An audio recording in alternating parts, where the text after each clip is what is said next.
Lá na Agro do Mato, vocês têm algum estudo, alguns dados que mostra prejuízos que essas, principalmente esse complexo de gramíneas, vem ocorrendo e também principalmente em manejos incorretos? Além de ter muitos dados em literatura, a gente tem muita vivência também de rodar campo, né? A gente observa que pelo menos são danos aí de acima de 40% de produtividade. Dependendo da espécie, até muito mais que isso, né? E é importante salientar isso porque a gente até brinca, né? A gente está vivendo a era do fitoterrorismo, né? Mas a gente acaba que esquece o quão importante também é essa perda por mato competição, tá? Na cultura da cana-de-açúcar hoje, eu acredito que a gente tem a maior quantidade de ativos, né, de herbicidas, para ajudar controle. Mas se a gente se restringir a algumas espécies específicas, isso diminui drasticamente, né? Então, o próprio exemplo é a grama, um outro exemplo importante é a mucuna, a mamona, né? E às vezes o pessoal tem um pouco mais de receio de utilização de alguns tipos de produtos que são efetivos para isso, justamente por causa de, pode ser que eu tenha algum problema de fito e mate a cana, né? A gente sempre fala que a gente tem que aprender a respeitar a fito, não ter medo, tá? Porque o que a gente tem visto na realidade do campo é que às vezes o fato de ficar com receio de utilizar um produto, né, que às vezes é um pouco mais técnico, a gente acaba que perde essa produtividade por mato competição, né, que às vezes é muito maior, né, a problemática do que com relação a problema com fito, tá?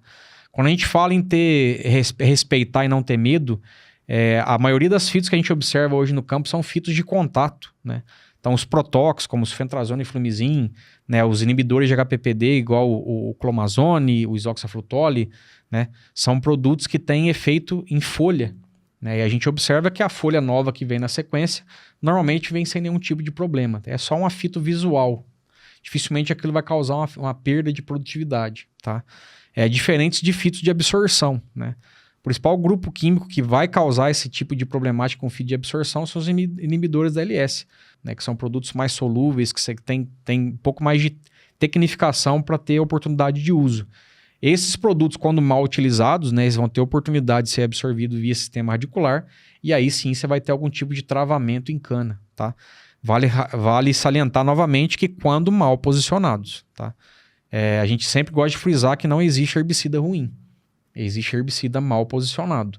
Todos os produtos que a gente tem no mercado hoje têm oportunidade de uso, mas tem que posicionar de forma assertiva para não ter problema com relação a fito, vamos dizer assim.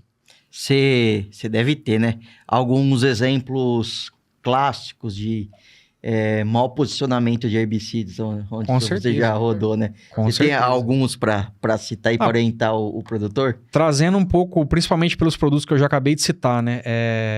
Quando a gente faz um manejo com contém, né, especificamente para áreas de grama, a gente tem que respeitar uma média aí de pelo menos 120 dias e 120 milímetros de chuva, tá?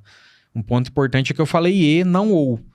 Então, você tem que, se deu 120 dias e não choveu 120 milímetros, não tem como você entrar com plantio de cana e vice-versa, né?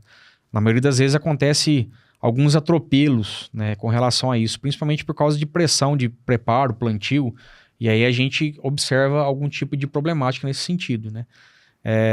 Outra situação é no caso do platô, por exemplo, a situação de folha exposta. Posicionamento do produto que a aplicação seja feita em pré-total. Então não pode ter folha exposta, porque se tiver folha esse produto vai ser absorvido, você pode causar algum tipo de problema com relação a isso. As oportunidades mais típicas que a gente tem de observar esse tipo de sintoma é igual como eu acabei de comentar, né? Quando esse posicionamento não é respeitado, né? Com produtos um pouco mais técnicos, e isso acontece. Então, respeitar, procurar um técnico, né? Procurar um agrônomo e fazer o uso correto da ferramenta. Sim. Né?